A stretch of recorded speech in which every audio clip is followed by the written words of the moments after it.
El viento era un ladrón constante en esta región, robando el calor de los huesos y la esperanza del corazón.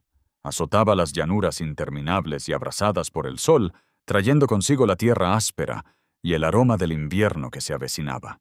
Elías conocía su lenguaje. El gemido sordo que anunciaba una helada intensa y el silbido agudo que hablaba de tormentas de polvo. Durante 10 años, el viento y el silencio habían sido sus únicos compañeros. Su pequeño y robusto rancho, una fortaleza contra un mundo al que hacía tiempo que había dado la espalda. La cabaña era un testimonio de su soledad. Construida con sus propias manos, cada tronco y cada piedra formaban parte del muro que había erigido alrededor de su alma. Por dentro, era austera, limpia y ordenada. Su alma. Por dentro, era austera, limpia y ordenada. Una sola cama. Una mesa toscamente tallada con una silla y una chimenea fría que reflejaba la de su pecho. Sus días eran un ritual de trabajo duro, una letanía de tareas que comenzaban antes de que el sol se extendiera por el horizonte y terminaban mucho después de que se hubiera sumergido en el crepúsculo. Cuidaba de su escaso ganado, reparaba cercas que parecían ceder bajo el peso del inmenso cielo y trabajaba la tierra implacable, con movimientos eficientes y sin desperdiciar energía. Era una penitencia, esta vida, un exilio autoimpuesto por un fracaso del que jamás podría escapar, un recuerdo que lo atormentaba en las horas silenciosas de la noche, el olor a humo, el calor de una mano pequeña que se le escapaba, una promesa rota en 1.000.000 de pedazos irreparables. Rara vez acudía al asentamiento. Un miserable conjunto de caminos embarrados y edificios con fachadas falsas que se pudrían enseguida, pero sus provisiones escaseaban. La flor estaba casi agotada y el invierno que se avecinaba le exigía aventurarse a salir de su santuario de dolor. Enganchó su caballo al carro, con la mandíbula tensa y los ojos grises y duros como las piedras de sílex esparcidas por sus tierras. El viaje era un descenso. Cada milla lo alejaba más de la limpia soledad de su rancho y lo acercaba a la desordenada desesperación de otros hombres. El asentamiento de Jericó era menos un pueblo y más una herida en el paisaje, habitado por almas tan curtidas y quebrantadas como los edificios que habitaban. Hombres con ojos hundidos y bocas sedientas se asomaban por portales polvorientos, con la mirada fija en una mezcla de sospecha y desesperación. Elías mantuvo la cabeza baja, concentrado en el letrero colgante de la tienda general, un faro en medio de la silenciosa decadencia. Pero un pequeño grupo cerca de la caballeriza captó su atención. No era una multitud bulliciosa, sino una asamblea silenciosa y sombría, cuyo silencio era más condenatorio que cualquier grito. En el centro, de pie sobre la parte trasera de una carreta, se encontraba un hombre llamado Finn, una criatura de rasgos escurridizos y un espíritu corroído por el whisky barato y la ambición frustrada. Estaba subastando lo que él llamaba carga, un eufemismo para la miseria humana. Elías sintió un familiar asco que le revolvió el estómago e intentó darse la vuelta, ignorar la podredumbre del mundo como siempre hacía. Pero entonces la vio. Estaba de pie junto a Finn, pequeña e inmóvil, envuelta en un vestido rosa pálido de estilo campestre que resultaba una cruel ironía en aquel lugar incoloro. Estaba limpia, impecablemente limpia, un intento desesperado por aferrarse a la dignidad que el mundo intentaba arrebatarle. Su rostro era una máscara de terror sereno. Sus ojos oscuros reflejaban una profunda tristeza que Elías reconocía, pues la veía cada mañana en su propio reflejo. Era china, vendida en la costa, una mercancía exótica para ser comprada y poseída. Vio el brillo depredador en los ojos de otro hombre entre la multitud, un carguero corpulento y de rostro cruel conocido como Silas, y algo dentro de Elías, una placa tectónica de deber largamente enterrada, se movió. Un recuerdo, agudo y cegador, atravesó la niebla de su apatía. Su esposa, Sara, con el rostro pálido de miedo, aferrada a la mano de su hijo. «Protégelo, Elías. Prométeme que había fallado. Les había fallado a ambos en el incendio que lo arrasó todo. No pudo salvarlos, pero podía salvar a este». Se abrió paso entre la pequeña multitud, su presencia una fuerza repentina e inquebrantable. No negoció, no habló. Simplemente miró a Finn a los ojos codiciosos y dejó $20 en plata sobre el borde de la carreta. Era más de lo que el hombre había esperado, más de lo que una vida valía en aquel lugar desolado. La irrevocabilidad de su acción acalló los murmullos. Acababa de comprar un ser humano, y la vergüenza del acto ardía con más fuerza que el sol. El viaje de regreso fue un lento y tedioso avance a través de la vasta e indiferente llanura. El silencio en la carreta era más pesado que cualquier carga que hubiera transportado jamás. La mujer, cuyo nombre desconocía, estaba sentada en la carreta, con la espalda recta como una tabla y las manos fuertemente entrelazadas en el regazo. No lo miró. Permanecía mirando al horizonte como si intentara encontrar un lugar en su vacío infinito donde pudiera desaparecer. Elías mantuvo la vista fija en el camino, con los nudillos blancos de la presión sobre las riendas. El tintineo del arnés y el crujido de las ruedas del carro eran los únicos sonidos, un ritmo monótono que marcaba los segundos de esta nueva y aterradora realidad que él mismo había creado. ¿Qué había hecho? Su fortaleza de soledad había sido traspasada, no por un enemigo, sino por un acto de su propia voluntad, un impulso que no comprendía. No buscaba esposa, ni sirvienta, ni compañera. Solo buscaba acallar el fantasma atormentado de su pasado, y al hacerlo, se había atado a una mujer viva, de carne y hueso, cuyo miedo era palpable, un aroma en el aire seco. La miró de reojo. Su perfil reflejaba una silenciosa fortaleza que desafiaba sus circunstancias. No estaba rota, comprendió, sino terriblemente doblegada. Pensó en su esposa, en su risa espontánea y en el brillo de sus ojos, y una nueva oleada de dolor lo invadió. Esta mujer no se parecía en nada a Sara. Era una desconocida, un símbolo de su propia hipocresía, una vida que había pagado con monedas como si fuera un saco de harina. A mitad del primer día, detuvo la carreta junto a un pequeño arroyo murmurante. Llenó un cucharón con agua fresca y cristalina y se la ofreció sin decir palabra. Durante un largo instante, permaneció inmóvil, con la mirada fija en la taza de metal, como si temiera que se tratara de una trampa. Luego, con lentitud y cautela, extendió la mano y la tomó. Sus dedos rozaron los de él, un contacto breve y fugaz que se sintió como una marca. Bebió, con movimientos deliberados, y se la devolvió, con la mirada de nuevo apartada.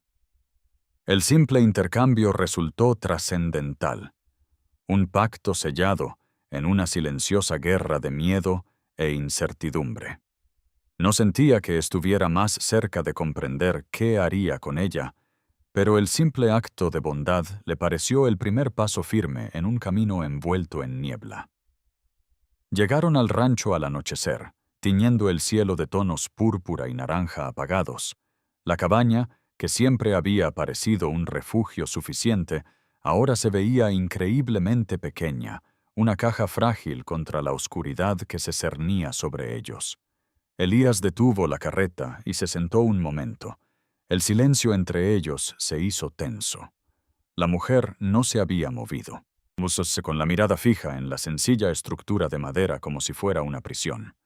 Finalmente carraspeó, el sonido áspero y extraño en el silencio. «Ya llegamos», dijo, sin necesidad de palabras. Bajó de la carreta y caminó hacia la puerta de la cabaña, abriéndola. Encendió la linterna en el interior, cuyo resplandor dorado se extendió hacia el crepúsculo. Se volvió hacia ella. Seguía sentada, una estatua esculpida por el miedo. Sabía que cualquier movimiento que hiciera, cualquier palabra que pronunciara, sería analizada minuciosamente. No podía ofrecer consuelo, pues no tenía ninguno que dar. Solo podía ofrecer la verdad. Señaló la segunda habitación, un pequeño espacio que había habilitado años atrás para un futuro que se había esfumado. En ella había una pequeña cama y una ventana solitaria cubierta de polvo. «Esta es tu habitación», afirmó con voz monótona y objetiva. «Esta es tu habitación», repitió con voz monótona y objetiva. «Aquí nadie te molestará. Estás a salvo». La palabra «a salvo» sonó a mentira en su boca, pero era lo único que podía ofrecerte. Él trajo su pequeño bulto envuelto en tela, su única posesión en el mundo, y lo colocó en el suelo de la habitación. No entró, sino que se quedó en el umbral, como un guardia en una frontera que él mismo había trazado. Luego se retiró, volviendo su atención a los rituales habituales de la noche. Dio de comer al caballo, revisó el ganado y regresó a la sala principal para encender el fuego. Trabajó con concentración, esperando que las acciones cotidianas les brindaran estabilidad a ambos. Preparó una comida sencilla de frijoles y carne seca, cuyo aroma inundó el pequeño espacio.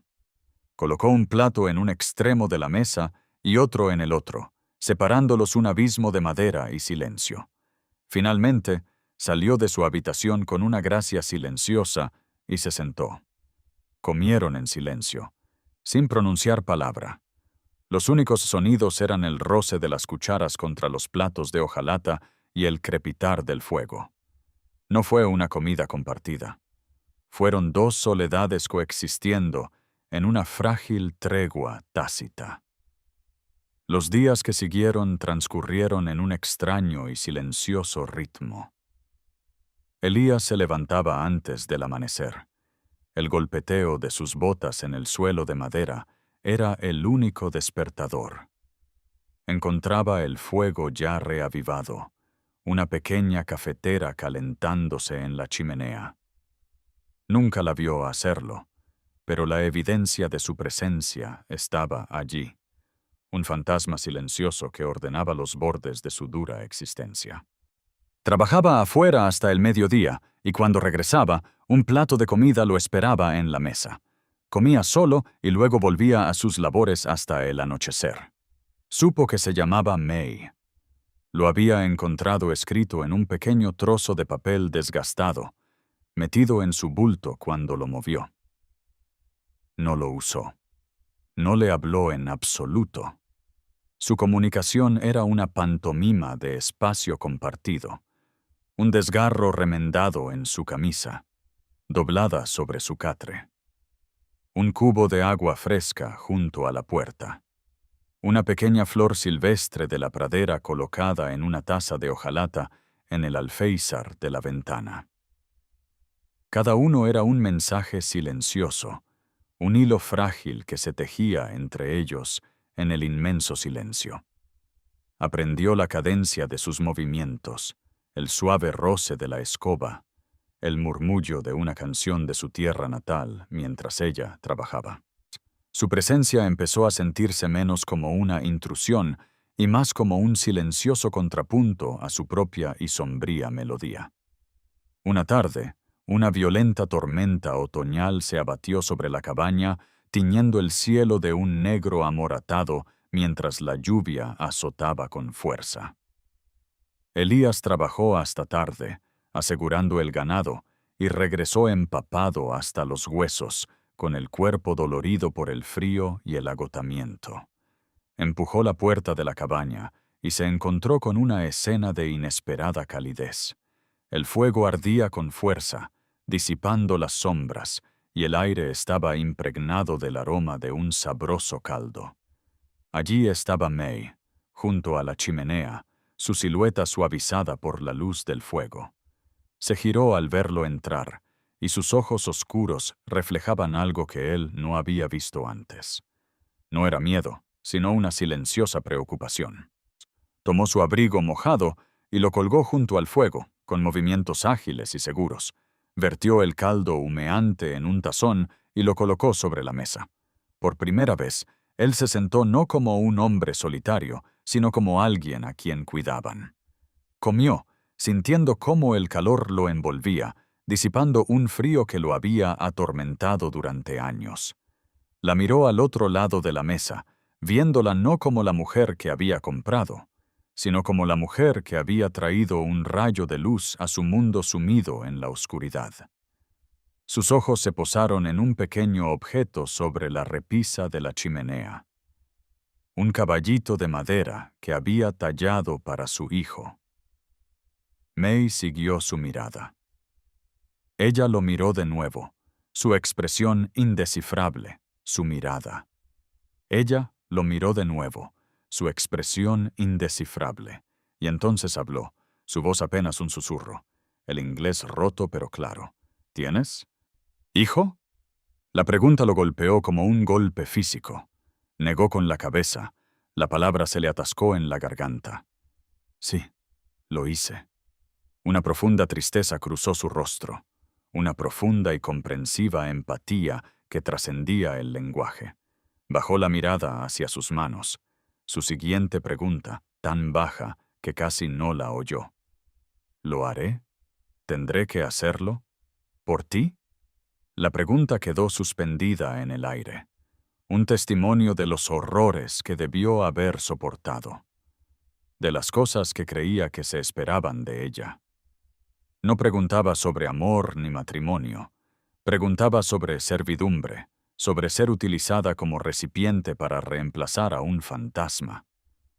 Y en ese instante, el corazón del ranchero solitario, que creía muerto y enterrado hacía mucho tiempo, se rompió por completo, no solo por ella, sino por el muchacho que había perdido y el hombre que no había logrado ser. La pregunta quedó suspendida en el aire entre ellos, frágil y terrible. Elías sintió que el suelo se abría bajo sus pies. La pregunta quedó suspendida en el aire entre ellos, frágil y terrible. Elías sintió que el suelo se abría bajo sus pies. La simple pregunta exponía la cruda y fea verdad de su relación. Ella se veía a sí misma como un recipiente, una herramienta para reemplazar lo que él había perdido. Y esa constatación lo avergonzó profundamente. La miró de verdad, más allá del cansancio y el miedo en sus ojos, y vio a una persona tan despojada de su propia valía que solo podía imaginar su valor en términos de servicio y utilidad. Su propio dolor, su prisión de culpa autoimpuesta, de repente le pareció una indulgencia egoísta. Estaba tan absorto en sus propios fantasmas que no había visto el alma viva que tenía delante. Negó lentamente con la cabeza, con un movimiento rígido, como si sus músculos hubieran olvidado cómo hacerlo. No, dijo, con la voz ronca y baja, cargada de una emoción que no podía definir. Eso no es cierto. No. Se levantó y caminó hacia la fría ventana, mirando fijamente la tempestad. Tuve un hijo. Se llamaba Thomas, y una esposa, Sarah. Pronunció los nombres contra el cristal. La condensación de su aliento ocultó momentáneamente la furiosa tormenta exterior. Hubo un incendio. Yo no estaba allí para apagarlo. No se volvió para mirarla. No pudo. La confesión era para la tormenta, para los fantasmas, para sí mismo. Lo que hice en ese pueblo, comprándote, estuvo mal. Fue un momento de locura, un intento de enmendar un error con otro. Pero esa deuda es mía, no tuya. No eres un pago. No eres un reemplazo. Eres una persona, y en esta casa serás tratada como tal. No me debes nada, dijo finalmente. May lo observaba, con sus ojos oscuros muy abiertos, brillando a la luz del fuego. No habló, pero él vislumbró un atisbo de comprensión, una semilla de algo más que miedo, que se sembraba en la tierra árida de su mirada. La tormenta rugía afuera, pero dentro de la pequeña cabaña, el aire se había calmado. A la mañana siguiente, después de que la tormenta amainara y el mundo quedara limpio, Elías la acompañó afuera.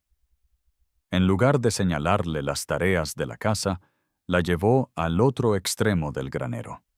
Apoyado contra la pared, estaba su viejo rifle de caza. Lo tomó, sintiendo su peso familiar. Se lo ofreció. May se estremeció.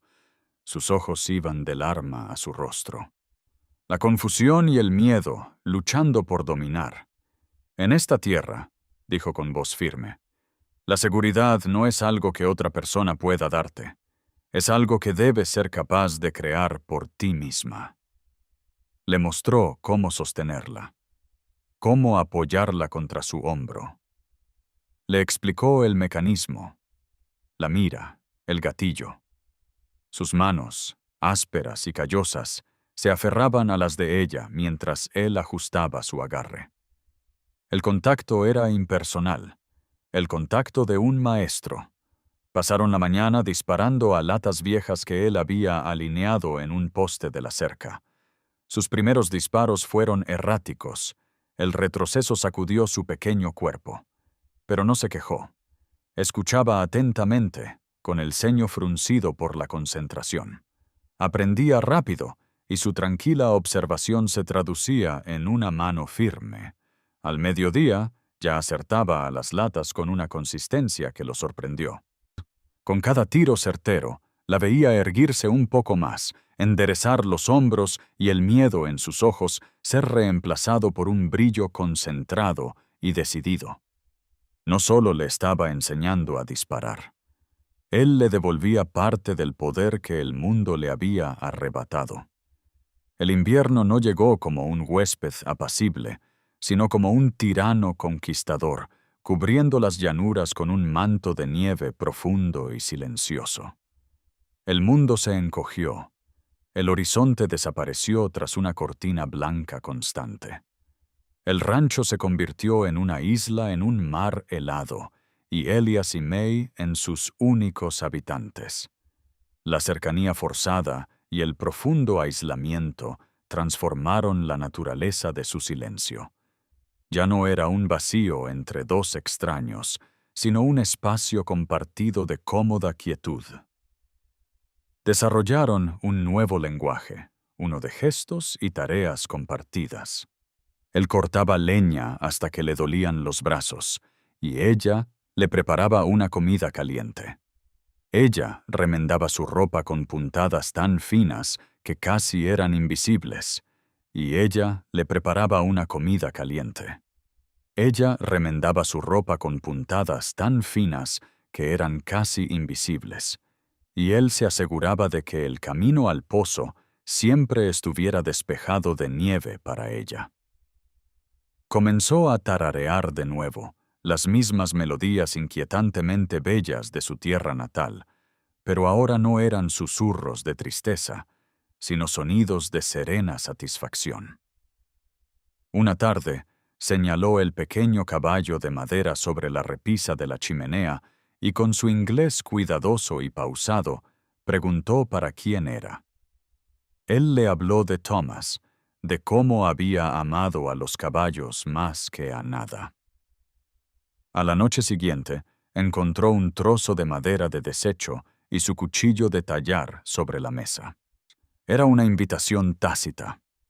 Se sentó junto al fuego, la luz parpadeando sobre su rostro curtido, y comenzó a tallar un segundo caballo, este más pequeño, más delicado.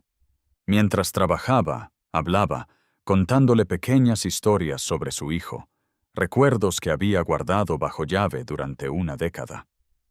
Habló de la risa de un niño, de perseguir luciérnagas al anochecer, de soñar con comprar más tierras, con construir un futuro. Mae escuchaba, con las manos ocupadas remendando, su presencia un ancla silenciosa que le permitía navegar por las traicioneras aguas de su propia memoria sin ahogarse.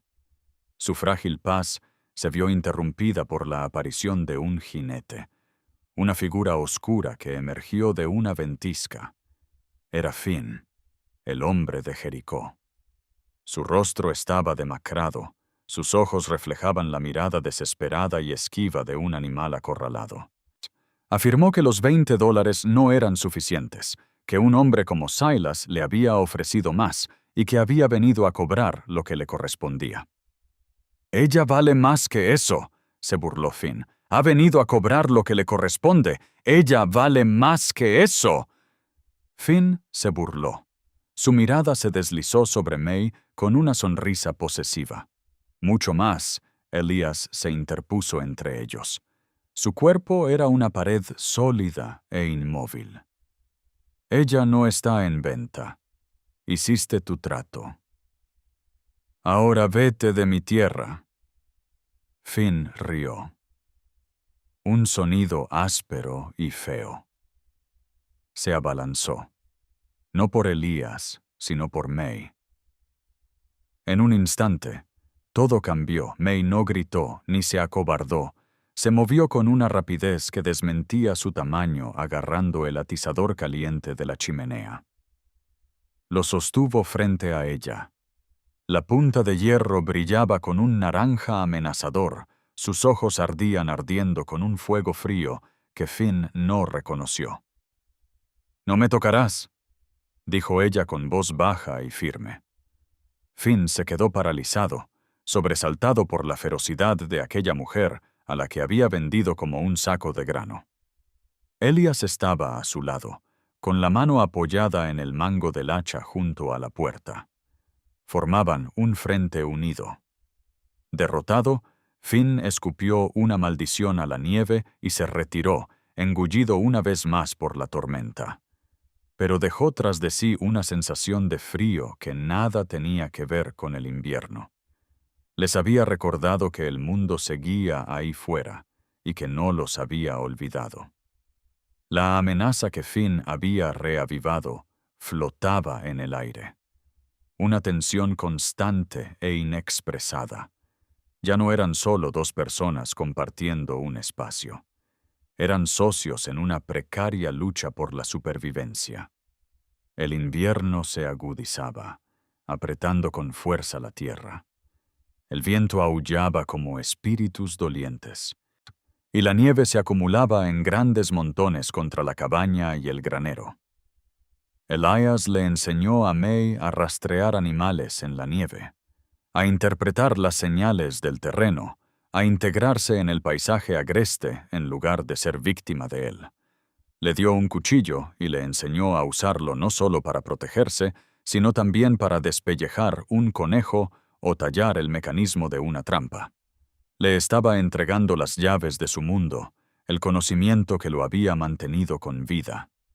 A cambio, ella aportó suavidad a la dureza de su vida.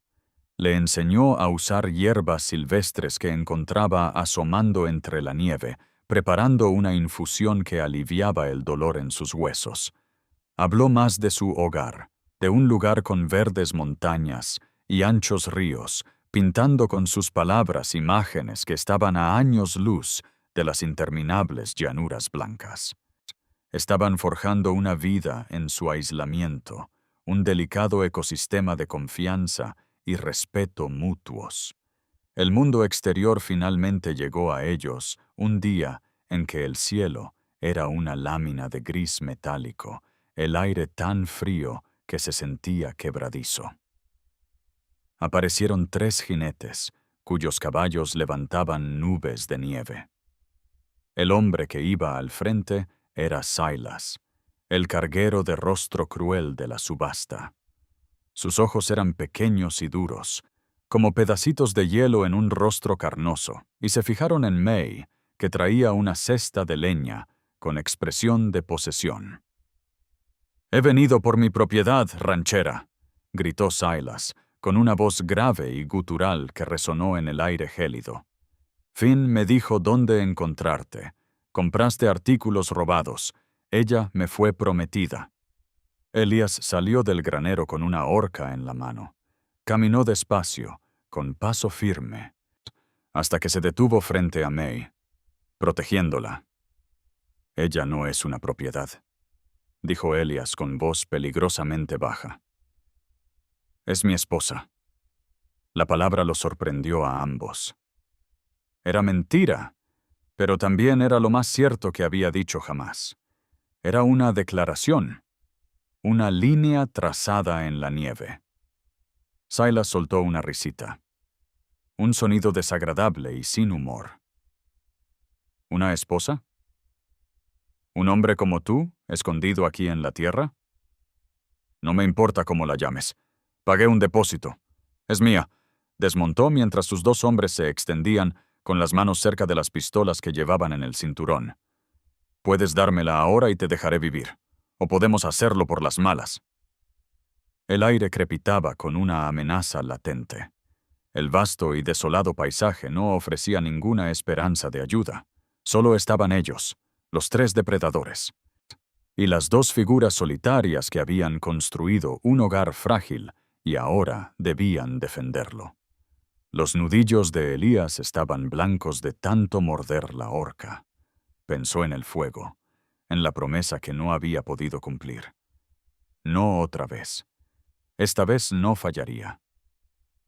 El enfrentamiento se prolongó en un silencio tenso e insoportable, roto solo por el silbido del viento y el resoplido nervioso de los caballos. La mente de Elías iba a 1000 por hora. La horca era una defensa inútil contra 3 hombres armados. Necesitaba llegar a la cabaña, al rifle. Cruzó la mirada con Silas. Una silenciosa batalla de voluntades se desarrollaba en el patio helado. «Estás cometiendo un error», dijo Elías con voz baja, ganando tiempo e intentando mantener su atención en él. Al instante Silas sonrió, como un depredador que disfruta del miedo de su presa. «No lo creo.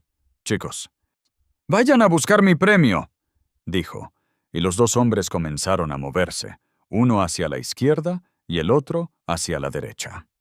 Un crujido seco resonó en el aire frío. No era el sonido del rifle de Elías. Una nube de nieve estalló del suelo justo delante del caballo del jinete de la derecha. El animal se encabritó, relinchando de pánico. Ambos secuaces se quedaron paralizados, girando la cabeza bruscamente hacia la cabaña. En la ventana oscura, un destello metálico. May permanecía dentro, con el rifle apoyado en el marco de la ventana, el rostro reflejando una serena determinación. Había hecho exactamente lo que él le había enseñado: disparar un tiro de advertencia, demostrando una habilidad que no habían previsto. La situación había cambiado. Ya no eran 3 contra 1. Era un asedio. Enfurecido, Silas sacó su propia pistola. «¡Mujer insensata!», rugió, y disparó a ciegas contra la cabaña. El disparo se desvió, astillando el muro de troncos. Esa era la oportunidad que Elías necesitaba. Mientras Silas estaba distraído, se abalanzó, no con las puntas de la horca, sino usando el mango largo como un bastón. Lo golpeó con fuerza en la muñeca del pistolero, haciendo que la pistola saliera volando hacia un montón de nieve.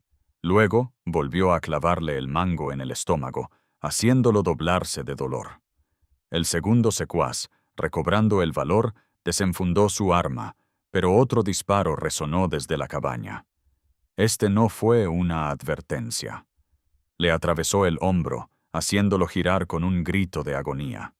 Se desplomó, agarrándose la herida por la que había luchado.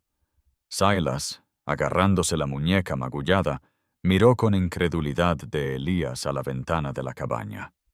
El ranchero solitario y destrozado, y la mujer sumisa y comprada, no eran las víctimas fáciles que había imaginado. Eran un equipo, Con un gruñido de furia y frustración, Silas intentó alcanzar su pistola caída, pero Elías fue más rápido. Pateó el arma lejos y se plantó frente al hombre, con las afiladas púas de la horca apuntando ahora a su garganta. El último secuaz, al ver a su compañero caído y a su jefe derrotado, no quiso seguir luchando. Giró su caballo y huyó, desapareciendo en la inmensidad gris. La amenaza inmediata había terminado. El patio quedó repentinamente en silencio, cubierto de las huellas de la violenta intrusión. Elías permanecía de pie, respirando con dificultad. El aire frío le quemaba los pulmones, con la horca firmemente en sus manos. Silas lo miraba fijamente, su arrogancia reemplazada por un miedo primigenio. Ya de la cabaña salió May, con el rifle firmemente sujeto entre las manos. Caminó hasta colocarse junto a Elías, con una presencia inquebrantable. Ya no eran dos almas separadas. Eran una sola, forjada en el crisol de aquella nieve sangrienta. Las consecuencias fueron desoladoras y silenciosas. Silas, despojado de su bravuconería, era una figura patética, suplicando y maldiciendo mientras Elías le ataba las manos. El herido gemía en la nieve. Un vecino, un anciano granjero estoico llamado Jebediah, que vivía a kilómetros de distancia, había oído los disparos arrastrados por el viento y llegó a caballo, escopeta en mano, temiendo lo peor. Observó la escena. El hombre atado, el herido, y Elías y May, juntos, firmes. Escuchó la breve explicación de Elías, con la mirada fija en May, quien le sostuvo la vista sin inmutarse. Jebediah asintió, con un gesto lento de comprensión y respeto. Ayudó a Elías a subir a los dos hombres a sus propios caballos y accedió a llevarlos ante el sheriff de Jericó, prometiendo contar la verdad de lo que había visto. Un intento de robo, una justa defensa del hogar y la familia. Mientras se alejaba a caballo, volvió el silencio, pero era un silencio diferente, de paz y definitividad. La amenaza que había atormentado su invierno había desaparecido. La nieve del patio estaba pisoteada y manchada, pero sabían que pronto quedaría cubierta por una capa fresca y limpia. Regresaron a la cabaña, donde el calor del fuego les brindó un cálido abrazo. Se movían uno alrededor del otro, ocupándose de las pequeñas tareas de la vida. El trauma compartido había forjado un vínculo nuevo e inquebrantable entre ellos. Sobraban las palabras. Habían luchado el uno por el otro. Habían defendido su hogar. En las semanas siguientes, el invierno comenzó a ceder. Manchas de tierra marrón aparecieron en las llanuras como marcas de nacimiento. El sol se sentía más cálido, su luz duraba más cada día. El hielo del arroyo comenzó a resquebrajarse y crujir, y el sonido del agua derritiéndose era una promesa de renovación. Una mañana, Elías enganchó la carreta. No dijo a dónde iban. Una mañana, Elías enganchó la carreta. No dijo a dónde iban. Simplemente ayudó a May a subir a la carreta y cabalgaron hacia Jericó. Era el mismo camino que habían recorrido meses atrás, pero todo había cambiado. Él ya no sentía vergüenza, sentía un orgullo sereno. Ella ya no permanecía en silencio, aterrorizada. Observaba el paisaje que despertaba con una curiosidad esperanzada. En el pueblo, la gente los miraba fijamente, pero las miradas eran diferentes ahora. La historia de Jebediah se había extendido. No eran unos marginados ni su propiedad. Eran la pareja inquebrantable de las llanuras que se había enfrentado a Silas Blackwood. Elías caminó con May hasta la pequeña iglesia, cuyo campanario era un dedo solitario que apuntaba al vasto cielo. Habló con el predicador, su petición simple y directa. Se pararon frente al altar en la capilla vacía y bañada por el sol y se casaron. No hubo flores, ni invitados, solo las solemnes palabras que los unieron legal y espiritualmente. Fue una declaración de pasión romántica, pero una confirmación de una verdad que se había forjado en silencio. Confianza y supervivencia compartida. Eran familia. La escena final de su historia se desarrolló en el rancho. Bajo el esplendor de un manantial en la pradera, la tierra estaba viva, bañada por el verde tierno de la hierba nueva y los vibrantes colores de las flores silvestres.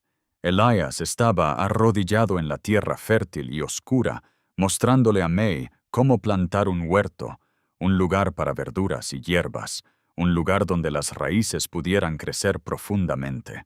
Le explicó cómo espaciar las semillas, con sus manos grandes y ásperas acariciando suavemente la tierra.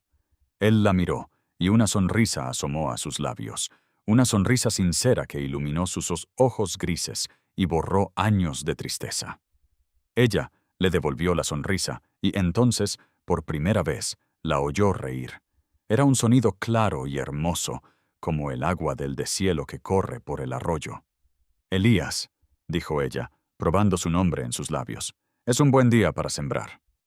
Extendió la mano y le limpió una mancha de tierra de la mejilla.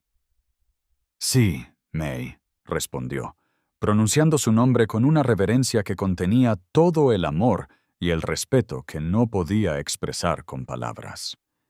«Es un día excelente». Trabajan juntos bajo el cálido sol. Su pasado queda enterrado. Su futuro se abre ante ellos como un campo abierto y lleno de esperanza.